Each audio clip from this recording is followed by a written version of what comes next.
Nākamajā mācību gadā Ikšķeles vidusskolā novecojušo sekmju žurnālu vietā atzīmes un vērtējumi tiks ievadīti modernajā e-klases sistēmā. Darbs ar datorizēto skolēnu sekmju apkopošanu sācies pirms apmēram 2 gadiem, kuru laikā skolotāji iepazinās ar jauno sistēmu un apguva iemaņas darbā ar datoru.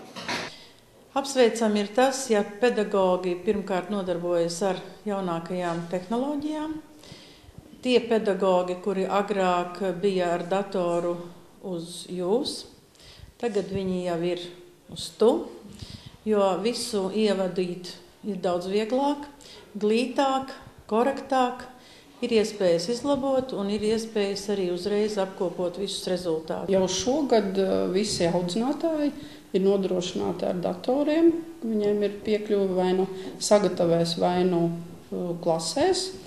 Un ar nākamo septembri būs tā, ka būs pilnīgi skolotāji nodrošināti ar datoriem, ka varēs visu informāciju ievadīt uzreiz. Tāpat kā papīra žurnālā mēs to varam rakstīt uzreiz, tāpat arī e-klasē varēsim uzreiz. Liela daļa vecāku jau lieto e-klasi un ir apmierināti. Viņi redz gan bērnu kavējumus, gan atzīmes un saņem īziņu par katru ievadīto atzīmi, norāda Santa Ustinoviča. Protams, viegliprātīgajai daļai vidusskolas audzēkņu tas nebūtu nav paprātam. Otrs lielākais pluss, es domāju, ir tas, kad varēs izprintēt, iedot bērniem, ejot brīvdienās, starpvērtējumus. Jo tas pusgads ir ļoti garš, un tad, kad gala rezultātā jāizliek ir atzīmes, tad ir daudz grūtāk.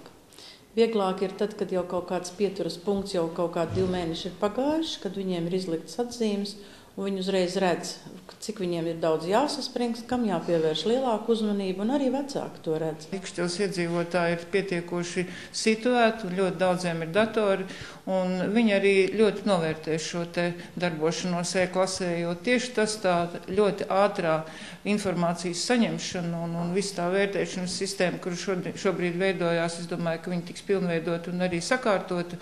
Un, būs, protams, kāds, kuram varbūt trūks šī te datora un viņam, bet tad arī, protams, pastāv iespēja izkopēt, pārsūtīt, ja tikai vecāks to vēlās. E-klase Latvijas skolās iekaro aizvien lielāku popularitāti. Noslēdzot 2009.–2010. mācību gadu, e-klase izmantoja vairāk kā puse 523 Latvijas skolas, kuras pilnībā bija atteikušās no papīra žurnālu izmantošanas. Dāts Tribotska, Zanda Tereško, Ogas televīzija.